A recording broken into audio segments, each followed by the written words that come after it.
Beleza. Vai lá, doutora Ângela, a palavra é sua. Então, boa noite, pessoal. Hoje eu vou falar então sobre a fibrilação atrial. Pode passar. Escolhi esse tema porque dentre as arritmias nos cães, as arritmias não fisiológicas, ela é a arritmia mais comum. Ela também pode estar presente em gatos, mas com menos frequência. Tanto nos cães, ela representa cerca de 33% de todas as arritmias patológicas e acomete cães com uma média de 7 a 13 anos. A fibrilação atrial é uma atividade elétrica atrial rápida e desorganizada, na qual não ocorre a contração atrial. Ela pode ser isolada, que é incomum, e mais comumente esse tipo de fibrilação atrial isolada ela ocorre mais em raças gigantes, devido ao tamanho do átrio desses animais, ou pode estar associada a uma cardiopatia prévia, então uma doença de base. Essa é a forma mais comum. Nos cães de raças gigantes e grandes, é mais comumente associada à cardiomiopatia dilatada, e em cães de pequeno porte, mais associado à doença de válvula mitral, quando há então remodelamento das câmaras cardíacas e um remodelamento do átrio, em que ele fica com maior tamanho. Pode passar. Para compreender um pouco da fibrilação atrial, vou falar sobre a eletrofisiologia. Inicialmente, o estímulo elétrico do coração, ele parte do nó sinoatrial no átrio direito. Ele vai despolarizar primeiro o átrio direito, esse estímulo, depois a parede interatrial e posteriormente o átrio esquerdo. Todas essa despolarização, ela vai culminar num vetor que vai ser representado pela onda P no eletrocardiograma. Após passar pelos átrios, esse estímulo elétrico ele vai ser direcionado para o nó atrioventricular, que vai retardar esse estímulo para que, né, não esses eventos não ocorram no mesmo momento, né? A, a contração atrial e ventricular. E então, após retardar esse evento, é passado o estímulo para as fibras de Purkinje e então é despolarizado a parede interventricular, ventrículo direito e esquerdo. E aí, então, nós temos a onda, o complexo QRS, que corresponde à despolarização e repolarização ventricular. O que acontece na fibrilação atrial? Pode ocorrer focos ectópicos, que são células que fisiologicamente não deveriam. Pode passar. Não deveriam fazer esse estímulo elétrico, apenas deveriam conduzir. E aí, esses focos ectópicos contraem de forma desordenada os átrios, ou então pode ocorrer por conta de um mecanismo de reentrada, que geralmente ocorre quando tem alguma estrutura agindo como um obstáculo, pode ser uma fibrose, uma inflamação do miocárdio, uma isquemia, que vai fazer com que ocorra duas fontes de estímulo elétrico, uma de velocidade mais rápida e outra de velocidade mais lenta. E aí, esse estímulo de velocidade mais rápida, ele consegue entrar no período refratário do estímulo mais lento, fazendo então um mecanismo de reentrada. Literalmente vai fazer um circuito elétrico e fazer uma despolarização de uma área do átrio que não despolariza em sinergia como deveria ser em sincício a despolarização das células do átrio. Isso ocorre quando há inflamação do miocárdio, porque vai reduzir esse período refratário da célula do miocárdio, quando tem estresse, isquemia, vão fazer com que ocorra alterações na condução. Aumento atrial, que vai sustentar a reentrada, porque quanto maior for o tecido atrial, maior será o substrato para a arritmia. E também estimulações do vago, que vão fazer com que reduzam o período refratário delas e possibilitem as arritmias, os focos de reentrada. Pode passar. As doenças cardiovasculares comumente associadas com a fibrilação atrial congênitas, como a persistência do ducto arterioso, comunicação interatrial, displasia de válvula mitral, displasia de válvula tricúspide. Todas essas alterações congênitas elas vão culminar num remodelamento atrial e, consequentemente, fibrose e maior substrato para que ocorra a fibrilação atrial. E também podem estar correlacionadas às cardiopatias adquiridas, como a cardiomiopatia dilatada, a doença valvar degenerativa crônica, e podem ocorrer de forma isolada ou idiopática em cães saudáveis, que raramente são diagnosticadas. Mas, quando diagnosticadas, elas são diagnosticadas em cães de raças gigantes que têm uma massa atrial significativa. Pode passar. A classificação da fibrilação atrial pode ser paroxística, que ela é autolimitante e uma condição rara, de difícil diagnóstico, porque ela ocorre e cessa espontaneamente. Persistente, que pode ser revertida por cardioversão. Permanente, que não é reversível, que foi tentado realizar a reversão e não foi obtido resultado positivo. E a própria fibrilação atrial, ela vai causar um remodelamento do átrio e perpetuar a fibrilação. Em humanos, acredita-se que a fibrilação atrial, ela inicia com uma fibrilação paroxística, que então se perpetua e fica então uma fibrilação permanente, né? Como isso ocorre em humanos, também é muito provável que em cães isso também ocorra. Pode passar. As fibrilações, os sinais clínicos da fibrilação atrial, somente a fibrilação atrial, ela vai ser assintomática.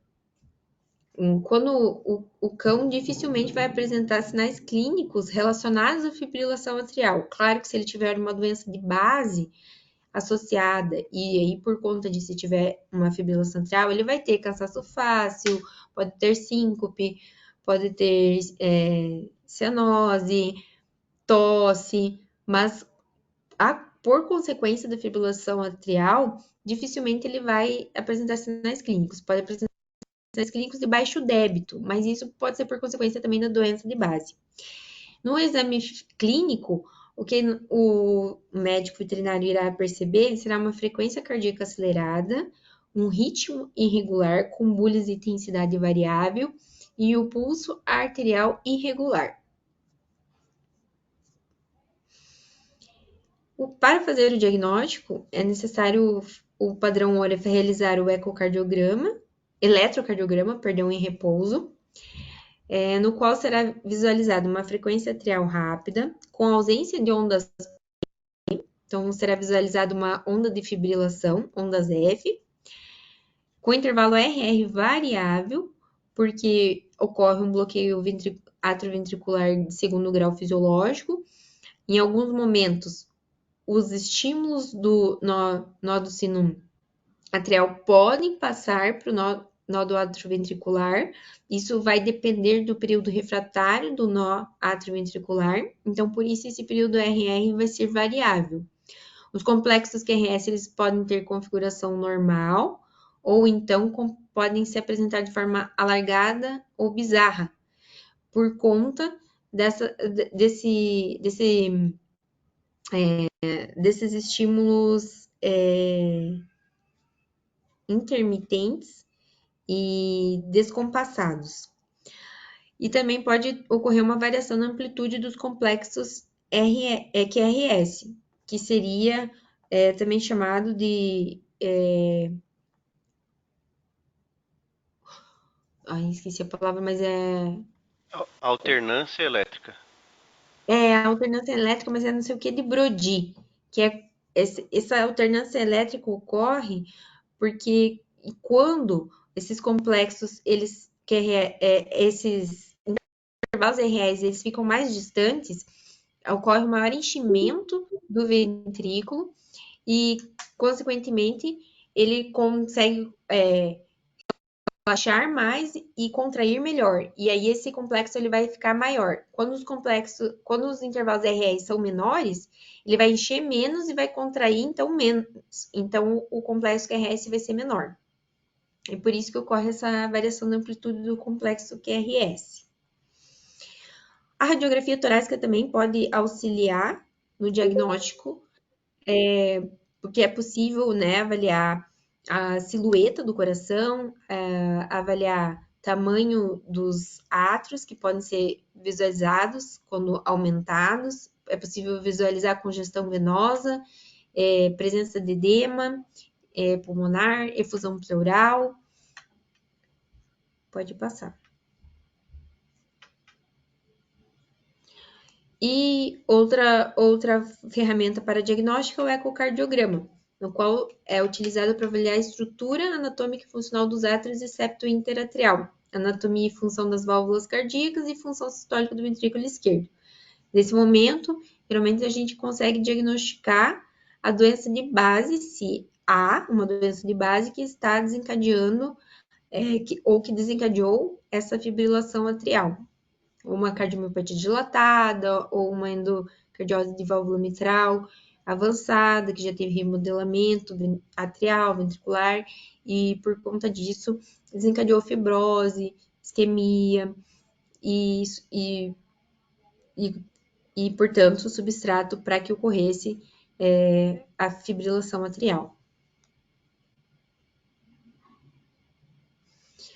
O tratamento da fibrilação atrial não tem objetivo de reverter a fibrilação atrial. Para reverter a fibrilação atrial, seria necessário fazer a cardioversão com o desfibrilador, ou então existem algumas medicações que podem ser utilizadas endovenosas, mas esse não é a nossa rotina e não costuma ser a terapia de primeira escolha.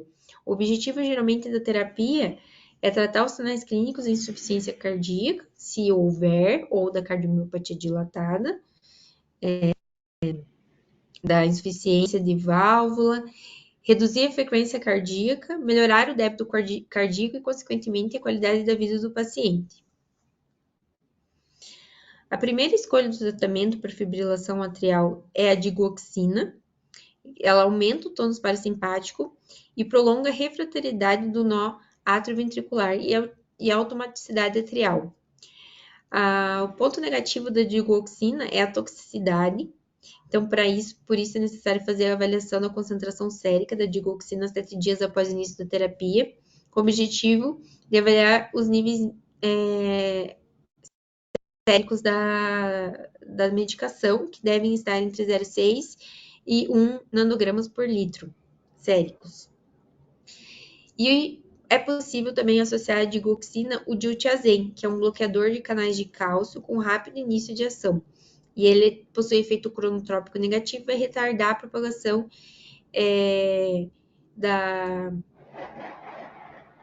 dos impulsos elétricos através do nó atrioventricular.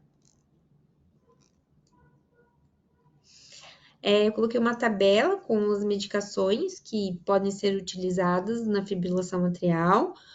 O atenolol pode ser utilizado para diminuir a frequência cardíaca e melhorar débito cardíaco. A amiodarona tem uma segunda opção, principalmente quando há associado a arritmias ventriculares.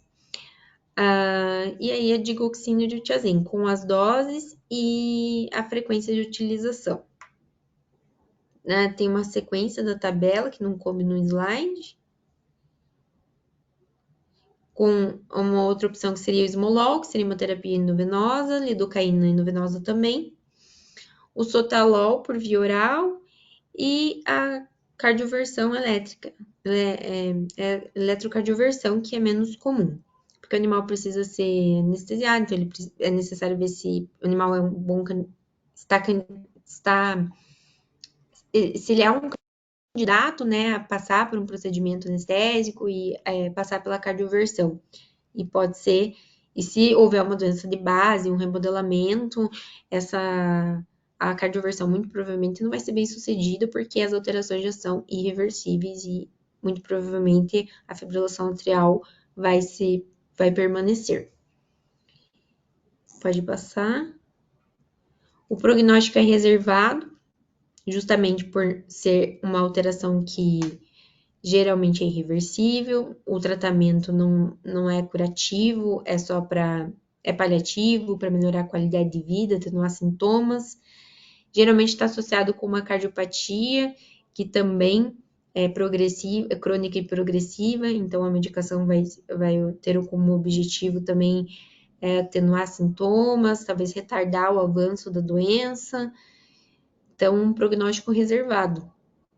E quando só há a fibrilação atrial, por exemplo, um cão de raça gigante, sem uma doença de base, apenas com a fibrilação atrial isolada, é maior taxa de sobrevida do que quando tem associado uma doença de base. Aí eu coloquei a imagem num caso que eu atendi, que foi uma paciente, uma fêmea. Isso eu achei, até me chamou atenção na literatura, que estava falando que maior predisposição são de machos, de 2 para 1. Então, quando se tem. São 2 machos para uma fêmea. E no caso, essa era uma fêmea. Ela é CRD, com mais de 10 quilos. Ela deve ter. Agora eu não lembro exatamente o peso. Eu cortei o nome, mas ela deve ter aproximadamente uns 15 quilos. Então, também foge do que a literatura descreve, porque é uma fêmea, não é uma fêmea de raça grande, entretanto, um cão de médio porte, com doença de válvula mitral avançada, já tinha um remodelamento importante do átrio. Na literatura descreve que quando o cão tem a relação do átrio esquerdo, a aorta, maior que 1,8, ele tem maior chance de ter fibrilação atrial, que era o caso. Ela tinha uma relação maior que 1,8, a relação átrio esquerda aorta. E na imagem dá para ver que o átrio bem aumentado, a insuficiência importante. E no próximo slide eu coloquei o traçado. Aqui eu coloquei a relação. A relação dela deu 3,64, bem aumentado. Bem aumentado. E o próximo slide é o traçado com a fibrilação atrial, que a gente não consegue ver a presença da onda P. Os intervalos RR são variáveis. A amplitude do complexo QRS também varia. E ela também apresentava uma frequência cardíaca bem alta. Ela iniciou a terapia com a digoxina, depois foi associada ao diltiazem. Ela faz acompanhamento com o cardiologista, como a tutora veterinária, ela faz acompanhamento com um professor que essa veterinária teve aula. Então, eles estão fazendo tratamento, e agora eu sei que tinha sido necessário tirar a digoxina, porque uma dos contras da digoxina são os efeitos colaterais gastroentéricos, então pode dar êmese, diarreia, e o paciente teve esses problemas, então teve que tirar a digoxina, depois voltou com a digoxina, está com diltiazem, está com toda a terapia para o tratamento da endocardiose. E aqui nesse último slide mostrando que ela também apresentava complexos ventriculares prematuros, que podem ocorrer por conta da, dos estímulos elétricos desordenados do ventrículo, pode ocorrer esses complexos aberrantes do ventrículo. Aí, talvez uma alternativa seria entrar com a amiodarona, mas vamos ver. Aí, eu não estou tratando o caso, mas é uma opção. E é isso. Obrigada pela atenção. Muito bem, Ângela, muito obrigado pela apresentação, bem legal, bem ilustrada, né? Concisa. Deixa eu ver se tem alguma dúvida aqui. Enfim, a Dri tá por aí, da cardio. Tem muita. Ah, a Vivi também tá aqui da cardio, Vinícius também cardio. Se alguém tiver alguma dúvida, ó, pessoal, a Fernanda dando parabéns, muito bom, gostei muito da Obrigada. apresentação. Ela assim, só comentando, né? Fibrilação atrial eu acho que é disparada a maior arritmia que a gente pega, a maior quantidade, né, de incidências de arritmia que a gente pega. Eu acho que perde, assim, de arritmias mais graves, né, patológicas, assim, mais graves, vai. A gente pega alguns bloqueios, né, BAVs, bloqueio de atrioventricular de primeiro grau, às vezes de segundo grau, alguns de terceiro, mas eu acho que eu pego mais fibrilação atrial do que BAV terceiro. Isso é só uma percepção da minha rotina. Uhum. Então, é isso. Eu acho que saber sobre fibrilação atrial, como recomendar algum tratamento, como tratar os nossos pacientes cardiológicos que possam vir para consulta, é fundamental. E essa apresentação trouxe tudo isso. Então, muito obrigado, Ângela, pela apresentação, foi bem legal. Obrigada. E queria saber aí se tem alguma dúvida, alguma pergunta, alguma coisa. Se alguém não tiver, eu gostaria só de rapidamente apresentar o meu caso. Eu não fiz uma revisão bibliográfica, mas de certa forma dá para a gente explicar como é que funciona a fisiopatologia, mesmo apenas dizendo sobre o caso. E enfim. Então, antes de eu falar sobre o meu caso, quero só saber se tem mais alguma dúvida, alguma coisa, alguma, enfim, recomendação, suspiros, enfim. Acho que eu não consigo ter dúvidas, falta estudar muito antes. Fê, você é do ultrassom, né? Então, quando tiver a apresentação de ultrassom aqui, aí talvez você consiga ter dúvidas. Mas essa apresentação foi bem legal, bem concisa, trouxe o principal aqui. Simples e objetivo, eu gostei muito. E com caso, né? Um caso que, enfim. Eu acho que você fez eletro dela ontem de novo, né? Ontem. Ou foi outra paciente com fibrilação atrial? Opa, peraí. Foi, voltou.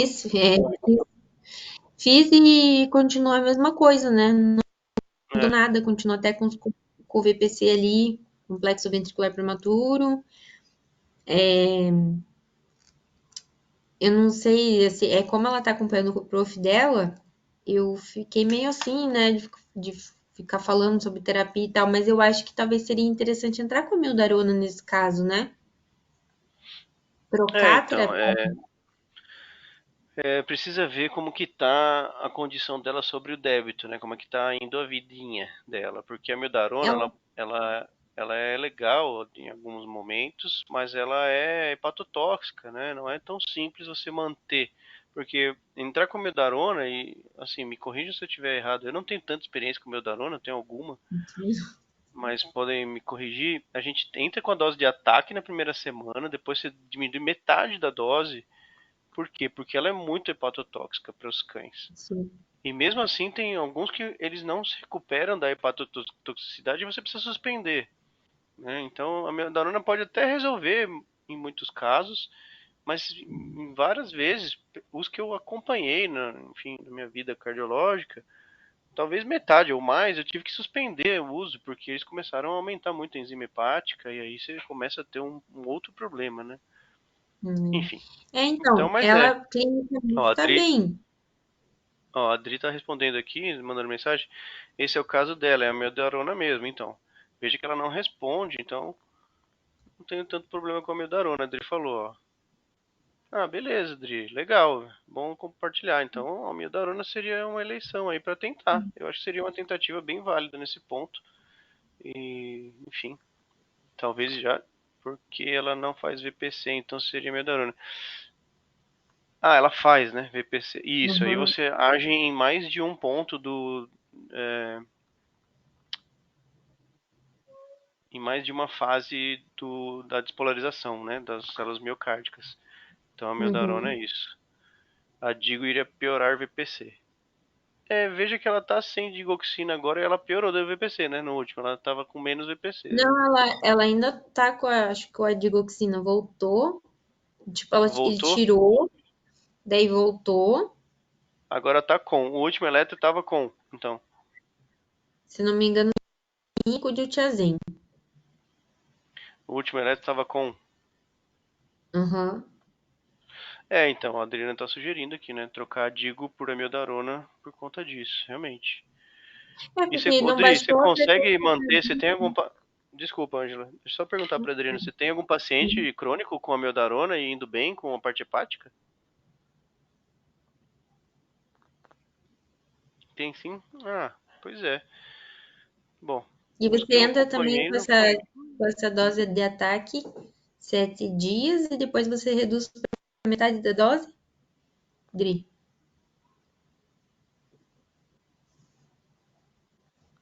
Uhum. Mesmo protocolo. Tá bom. Ah, Beleza. é uma opção, quem sabe. Ela até comentou de fazer uma consulta com a gente. Eu falei, né, que ela que sabe, se ela quisesse. Mas enfim, quem sabe se ela vir pra gente, a gente muda. Se ela abrir pra gente mesmo uma conversa, assim, a gente pode sugerir, né? Alguma coisa. Ela é colega nossa. Sim. Associa produtor hepático, a Fernanda perguntou. Olha, lá na USP a gente associava, mesmo assim às vezes não ajudava, mas eles associavam, principalmente quando aumentava as enzimas, né? A dele não associa. Eu não sei se é o veículo que eles melhoraram, hein? Será que é? Bom, enfim. Faz muito tempo que eu tive essa experiência lá e eu não tenho nenhum caso grave que eu tenho que entrar, então. É porque nesse caso ela Se tá com a aumenta a frequência. enzima, dependendo aí, tem que suspender. Dri, então, é isso que eu percebia lá, né? Todos que entravam, todos não, vai. Mais ou menos metade, alguns não aguentam. E não adianta produtor hepático. Bom, enfim. Porque nesse caso ela tá com a digoxina de otiazem, mas é como se não estivesse fazendo efeito nenhum, né? Não tá sendo benéfico, porque Não não está baixou a reduzindo a frequência. frequência cardíaca e não, enfim, não está melhorando nada. Pelo contrário, né? Pelo traçado que eu vi, ela está tendo mais VPC do que tinha antes. Sim. O que não é bom, né? Eu não sei se é por evolução da doença, está dilatando mais, né? Porque ela está numa fase avançada. Ou se é por causa da medicação, como a Adri sugeriu aqui, né? É.